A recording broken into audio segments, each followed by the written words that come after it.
Letak mana? Okey Saya tak. letak Oh, sini. Oi, mewah pasti. banyak ni. Pasti mewah. Baru.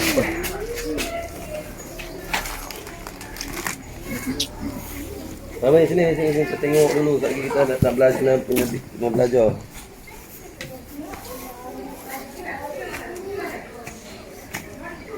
Serbuk Habuk pun ni. kan papan. Habuk kan? Boleh bagi tahu bahan tu? Nanti saya bagi satu persatu. Sekejap cikgu. Saya nak bagi dia kembang sikit. Okey.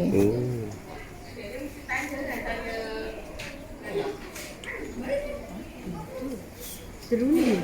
Ini je lah Ustaz yang akan dengar Serunding pandai. Dapat markah. Banyak markah serunding. Mesti Hamzah suka serunding kan Hamzah? Serunding daging.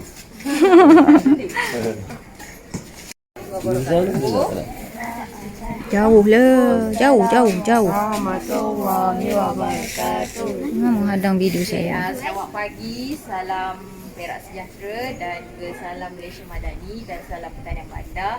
Sebelum saya memulakan yang dihormati Ustaz Alam Ustaz apa Ustaz? Ustaz Zaki dan juga Cikgu Syida. Syida serta pelajar-pelajar, tuan-tuan dan puan-puan, kaki tangan SK Ruku Cepak lah.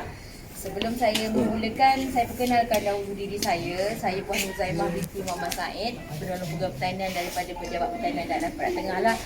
Okey, seperti yang sedia maklum, tujuan kami hadir pada hari ini adalah kita nak memberi sedikit taklimat dan juga hands on mengenai cara penanaman sayur menggunakan kaedah hidroponik. Okey, seperti yang pelajar dan cikgu tengok di belakang ni, struktur yang belakang ni sebenarnya ini adalah struktur penanaman hidroponik lah yang kita panggil HLT 40. HLT tu stand for High Growing Technique dan 40 sebab kita menggunakan 40 fasa tanaman. Okay. Saya punya taklimat ni santai sahaja. Kalau ada soalan nak tanya, bolehlah sebab saya cakap laju Ustaz.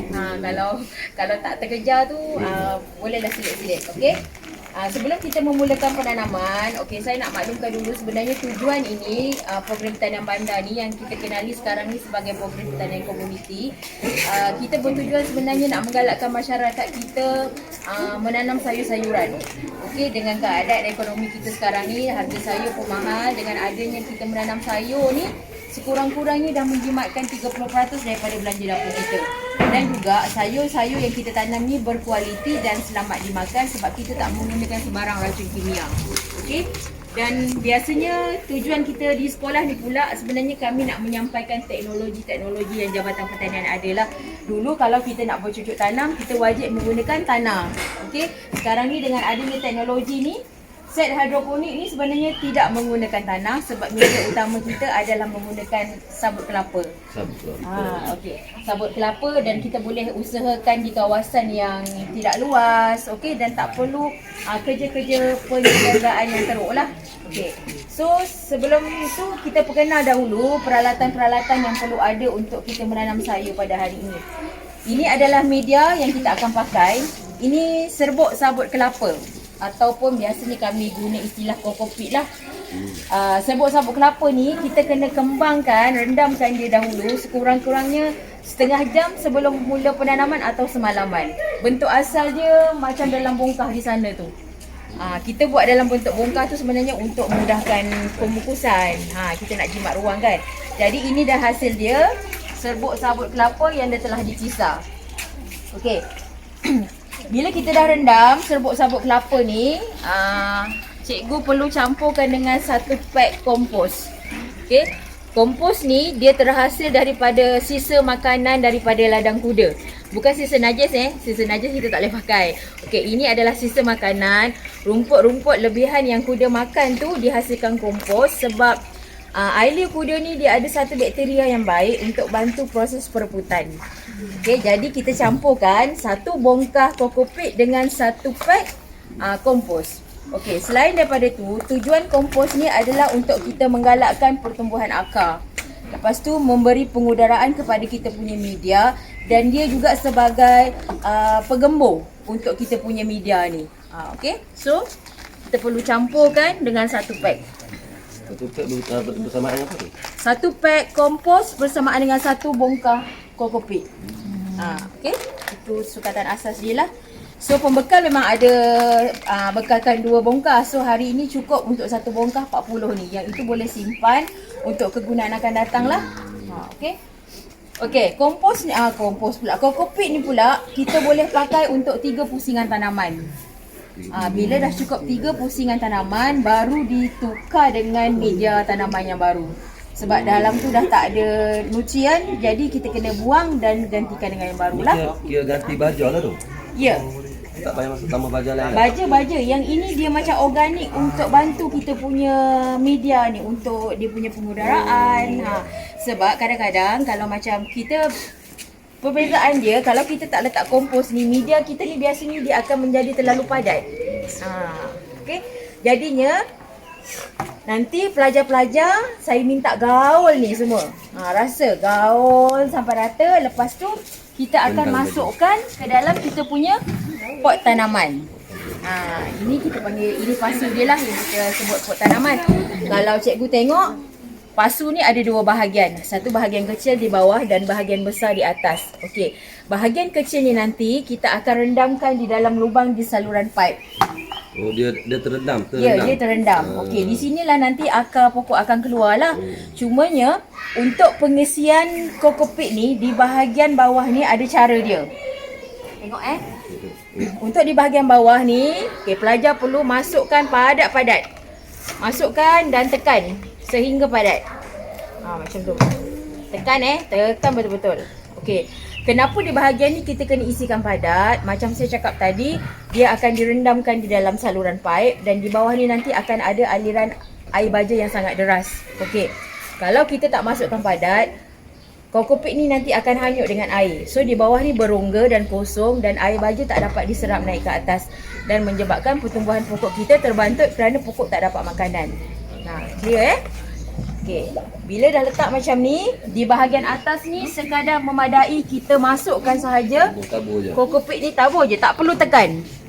Tak perlu tekan macam bawah. Selepas gaul. Okey, 3/4 bahagian.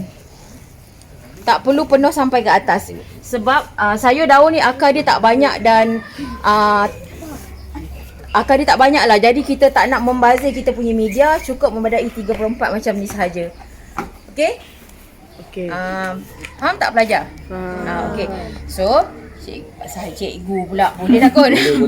Okey. So, saya akan berhenti dulu takat ni. Pelajar, kita readykan dahulu sehingga kita mengisi. Lepas ni, kita pergi ke next step seterusnya. Okey? Minta gaul dahulu. Lepas tu baru masukkan dekat dalam pasu ni. Okey, boleh bergerak. Boleh gerak, kita gaul, rendang daging kita. Kita rewang dulu. Tak apa, ini selamat tau, tak ada apa. Nanti lepas ni kita cuci tangan bersih-bersih sahaja. Kita nak nanti kita nak masak rendang lagi. Boleh gaul ni. Gaul sampai rata ya. Apa dia letak tepi dulu. Masuk klinik. Okey. Gaulnya, gaul. Gaul, dua tangan. Masuk dekat duduk duduk ni. Okey, gaul. Dia tak ada apa, tak ada ni. Tengok. Gaul bagi semua kena begini. Gaul. Ya. Lori yang jemaah oi. Biasa kan, pegang kan. Otak kami. Bawah-bawah dia. Gaul bagi gelai, jadi gelai. Picit-picit bagi gelai. Boleh masuk kan? Boleh masuk lagi. Boleh, join sini. Rasa. Best. Bukan senang nak dapat buang ni. Ni. Bukan ada apa pun. Kan? Nasri sini. Kan dia tengok saja pergi dah. Go. Lagi boleh masuk tangan. Ambil basuh. Masuk di belakang ya. Sini boleh lagi ni. Masuk sini. Dapat sini okey. Bagi ruang. Kita buat. Kenapa 40 ni kena isi? Habiskan 40. Habiskan 40 ni kita isi cepat. Tekan. Tekan. Lagi Tekan lagi. bagi dalam ni. Oh, asal tekan dalam lagi. Tekan dah. Tekan tak apa dia ada bunga. Tengok dah dalam. Okey. Terus atas letak biasa je.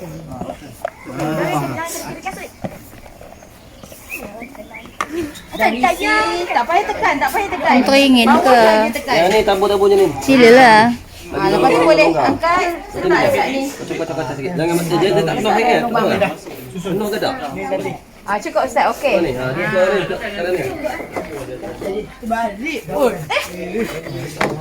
Macam tu. Buat lagi sampai habis pasal dia.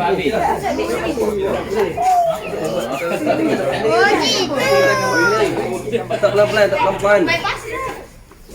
Kita bakal lemah tak? Lagi, kita nak kena selesaikan 40 ni.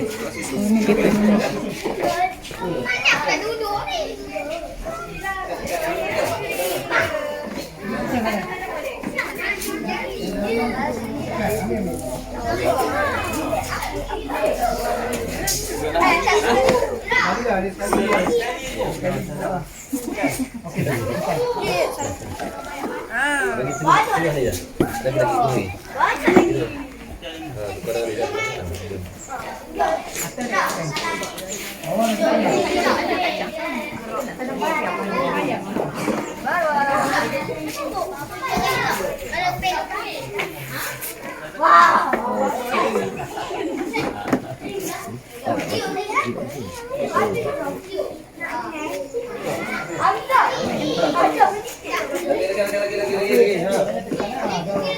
Salah masuk kan?